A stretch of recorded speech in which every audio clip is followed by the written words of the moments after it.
মুসলিম vote চলে যাওয়ার প্রসঙ্গটা আসছেই না। আমি আগে আপনারা দেখুন সমস্ত নির্বাচন, এই নির্বাচনও এখন যতগুলো জায়গায় সভা হচ্ছে, সমিতি হচ্ছে, অভিষেক বন্দ্যোপাধ্যায় বেরিয়েছেন, মমতা বন্দ্যোপাধ্যায় বেরিয়েছেন, আমরাও বিভিন্ন জায়গায় সভা সমিতি করছি, কোথাও গিয়ে এটা বলছি যে মুসলিমদের ভোট আলাদা ভাগ করে দিতে হবে। এটা কনফিডেন্স নাকি মুসলমানদের টেকেন ফর গ্রান্টেড নেয়া? আমরা আমার ছেড়ে যাবে না, টেকেন ফর গ্রান্টেড না, টেকেন ফর গ্রান্টেড এর প্রশ্নই ওঠে না। আমরা ন্যারেটিভ দিচ্ছি যে আমরা আমি বলছি এখন তো ইস্তেহারই প্রকাশ হয়নি। অবশ্যই এটা বলতে হবে, অবশ্যই এটা বলতে হবে বিজেপির শাসনকালে সারা ভারতবর্ষ জুড়ে সংখ্যালঘুদের উপর যে অত্যাচার নেমেছে সেই কথাগুলো তুলে ধরতে হবে। একদিকে আমরা আমাদের রাজনীতি করে পশ্চিমবঙ্গে আপনারা পশ্চিমবঙ্গে যত আমি বলছি তার মানে আবার বলতে হলো যেটা দিয়ে কামাল সাহেব শুরু করেছিলেন যে বিজেপির জুজু দেখিয়ে আমি ভোট চাইছি, মুসলিম বিধায়কদেরকে বিধানসভা থেকে ছুঁড়ে ফেলে দেবো। এটা বিরোধী দলের দলনেতা, বিরোধী দলের দলনেতা। আচ্ছা, শুভেন্দু অধিকারী এটা বলেছিলেন তো, পশ্চিমবঙ্গ সরকার শুভেন্দু অধিকারীর বিরুদ্ধে একটা সুমোটো এফআইআর করে গ্রেপ্তার বলুন কি মামলা বলুন করতে পারতেন তো, করেছিলেন। এই যে কথাটা এখানে কামাল সাহেব বললেন, কোরআন শরীফকে অপমান করলেন পশ্চিমবাংলার একজন তৃণমূল নেতা, একজন বিজেপি নেতা, দুজনের মধ্যে কার ক্ষেত্রে এই কথাটা? আমি বলছি আজকে যদি পশ্চিমবাংলায় দাঁড়িয়ে কেউ ভগবদ্গীতাকে নিয়ে কি যদি কেউ রামায়ণকে নিয়েও এমন কোনো কথা বলে যা কিনা একটা মানুষের মানে তার ধর্মীয় চেতনাকে আঘাত করবে এবং অশান্তি লাগাবে, তাহলে তার বিরুদ্ধে এফআইআর হওয়া উচিত। যদি আজকে কেউ কোরআন শরীফকে ছোট করে অকারণে, তার বিরুদ্ধে এফআইআর করা উচিত। কোনো ক্ষেত্রে করেছে, তার মানে কি এইগুলো ছেড়ে রাখা হয় এদেরকে, যাতে করে কি না কেউ যখন কোরআন শরীফকে অপমান করবে, কি কেউ যখন কোনো মুসলমান বিধায়কদেরকে কাঁধে করে ফেলে দিয়ে আসবো, তার বিরুদ্ধে ব্যবস্থা নেবো না। কিন্তু তার এই কথাটাকে শুনিয়ে সংখ্যালঘু মানুষের আমি ভোট চাই। এই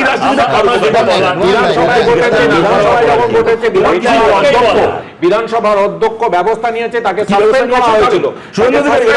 শুভেন্দু অধিকারী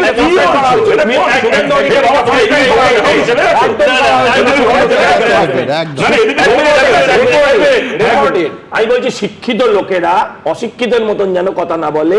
উনি এই কথাটা বিধানসভার বাইরে দাঁড়িয়ে বলেছিলেন। বিধানসভার বাইরে দাঁড়িয়ে কিছু বললে স্পিকারের কোনো এখতিয়ারই নেই সে বিষয়ে কিছু করতে পারে। শিক্ষিত লোক সেটা আমি বলছি পুলিশিং এর কাজটা মাননীয় স্পিকার তো করতে পারবেন না। ফৌজদারি অপরাধ হলে প্রশাসন ব্যবস্থা করবে। আমি বৈশ্বনাথ চট্টোপাধ্যায়ের কাছে পোডিয়ামেই একেবারে যাবো। এই যে বলছেন, আপনারা বলুন তো পশ্চিমবঙ্গে কত মুসলমান আপনারা গত 15 বছরে মেরেছেন? আপনারা শুধু বলুন, একা বক্তুই সেটা একসাথে 12-13 জন।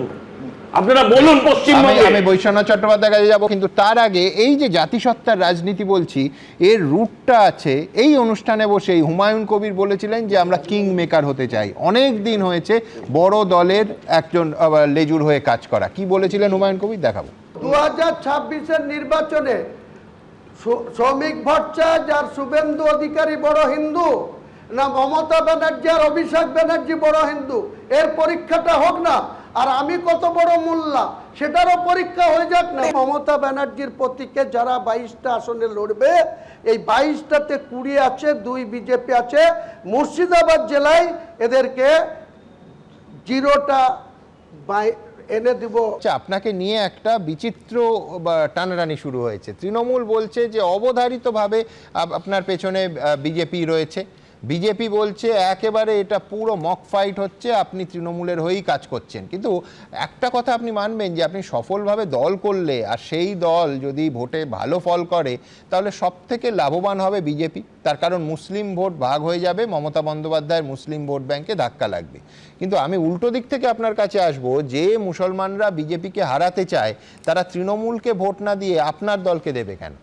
দেখুন, মুসলমানরা বিজেপিকে যেমন ক্ষমতায় আসতে দিতে চায় না, তেমনি আজকের দিনে মমতা ব্যানার্জিও বিজেপির থেকে কোনো অংশে তার যে চালচলন, তার যে কার্যকলাপ, তার যে রাজ্য সরকার ক্ষমতা পেয়ে যেভাবে জগন্নাথ মন্দির থেকে শুরু করে শিলিগুড়িতে মন্দির বানানো, বছর বছর মানে 10,000 দিয়ে শুরু করেছিল 2018 সালে, আজকে 2025 সালে এসে 1,10,000 করে দুর্গাপুজোর অনুদান, তারপরে কার্নিভাল করা, তারপরে অল যেভাবে তিনি হিন্দু তোষণ করে যাচ্ছেন। একদিকে শুভেন্দু অধিকারী হিন্দু হিন্দু, আবার মমতা ব্যানার্জি ঠিক এই শুভেন্দু অধিকারীদের কাউন্টার করতে গিয়ে শুধু হিন্দুত্ব চালাচ্ছে। তা আমার সোজা কথা এটা, এই কে কাকে ভোট দেবে, কে হারবে আর কে ক্ষমতায় চলে আসবে, সেটা বাংলার মানুষ সিদ্ধান্ত নেবে ভোটের ইভিএম মেশিনে।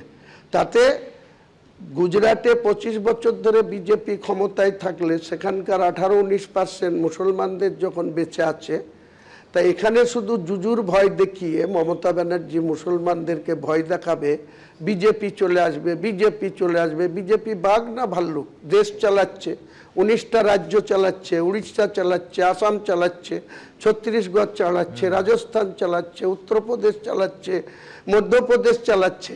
তা বিজেপি যদি বাংলাতে চলে আসে তার জন্য কি মুসলমানরা মরে যাবে? আমি মুসলমানদের হয়ে ব্যাটিং করব।